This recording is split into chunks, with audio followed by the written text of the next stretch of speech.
Good morning everyone, this is Angelica Nebit, your second year midwifery student. For today's video, I will be showing you how properly done the bag technique. But before that, I just want to show you a short clip for you to know what is bag technique, the purpose and materials that should be put inside the bag. So, let's begin! Bag technique. A tool making use of public health bag, which use of health providers doing his or her home visit, performing midwifery nursing procedure with ease and deftness. The purpose of bag technique is to saving time and effort, prevent contamination of bag and equipment, establish a clean work area, protect patients, family members, and healthcare providers from the spread of infection. Upon arriving to the patient house, you should greet and introduce yourself to the family. Explain the procedure what you're going to do to promote cooperation. Identify the patient and family, take the patient identity and history, and in terms of hand washing, you can ask for basin or glass of water if tap water is not available. Pasok po. Hello po ma'am, magandang umaga. Ako nga po pala si Angelica Nebit, a midwifery student po from Golden State College. Ngayon po ma'am, ang gagawin ko po ay magkakandak po sana ako ng home visit at pagtitig dito, kung okay lang po ba yun sa inyo. Opo, ma'am. At mamaya po, ipapaliwanag ko din po sa inyo ang mga gagawin at kung okay po sa inyo, tatanungin ko din po yung health history ninyo. Ayos lang po ba yun ma'am? Okay lang po, ma'am. Okay po. Magtanong na po sana ako kung meron po kayong lamesa na pwede ko pong paglagyan nito para makapagsimula na ako sa bag technique. Meron. Thank you po. Ito na po ba yun, ma'am? Thank you po. Before putting the bag on the table, put the paper and plastic first in order to avoid contamination.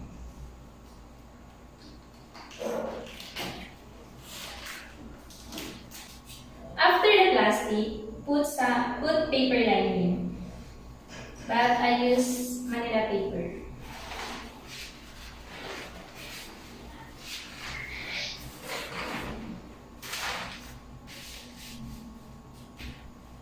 Make sure you're putting the bag inside the paper because the inside of the paper is clean.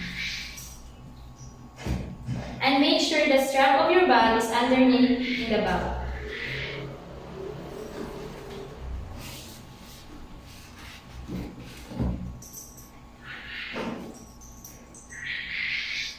To begin to our procedure, first we need to do hand washing. We can ask if there's a basin or a glass of water if the tap water is not available.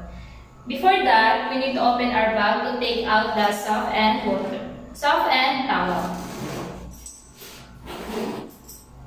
And after you get your need, close it again.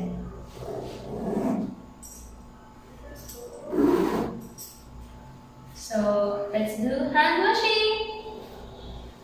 Hand washing can help to prevent the spreading of germs like viruses and bacteria that causes diseases.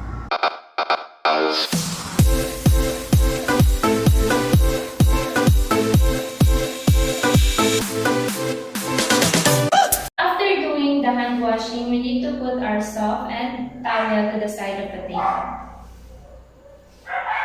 After that, we need to get our apron.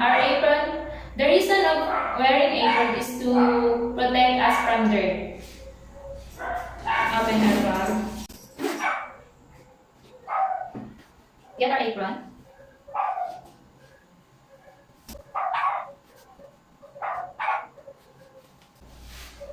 In my bag, there's a kidney basin.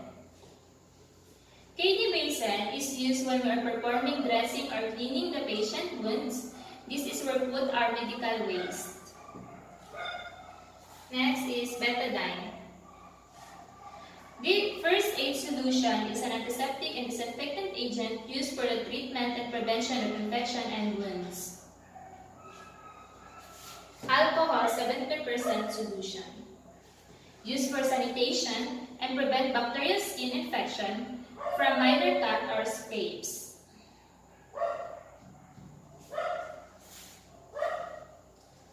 bandage gauge. Bandage gauge is used to cover larger wounds. Plaster tape. Plaster tape is used to attach the gauge, this gauge, and other dressing material skin around wounds.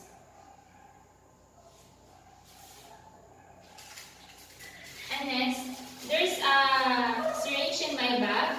Syringe is used to inject or take fluid. It also called the vaccine or medicine when you are going to get shot. Syringe for 1 cc. This 1 cc is used for intradermal injection. 3 cc used for intramuscular injection. And 5 cc also used and given anesthesia to the mother.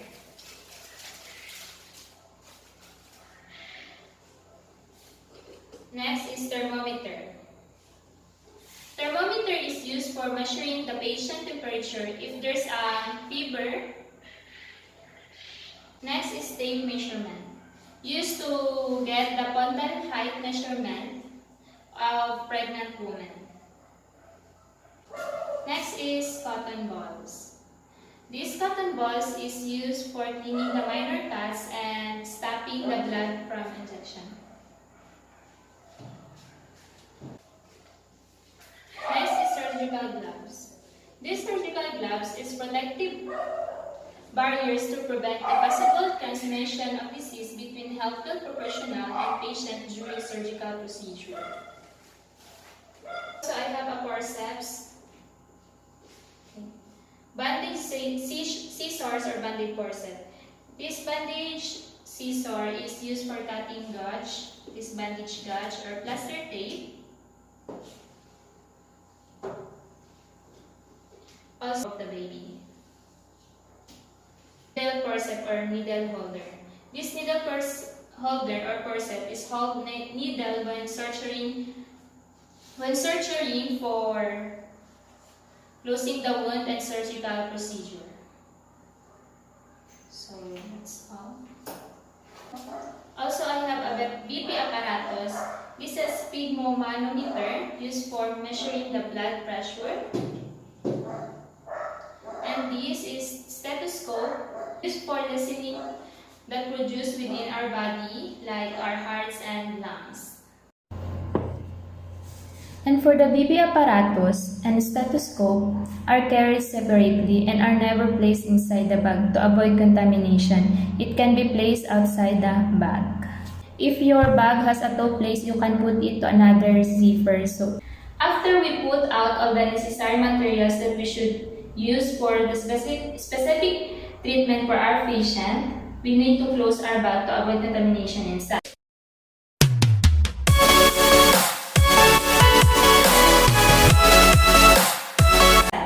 After that, we can proceed now to give treatment to our patient.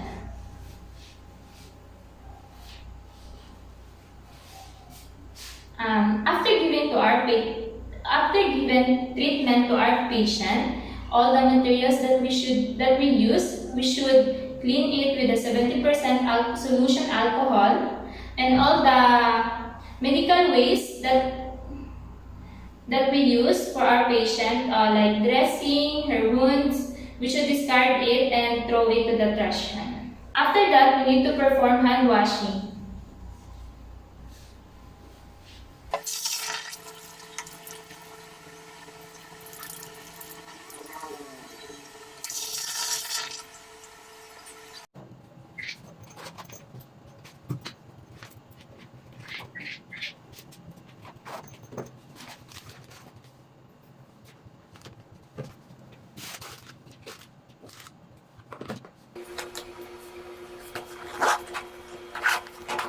Then after that,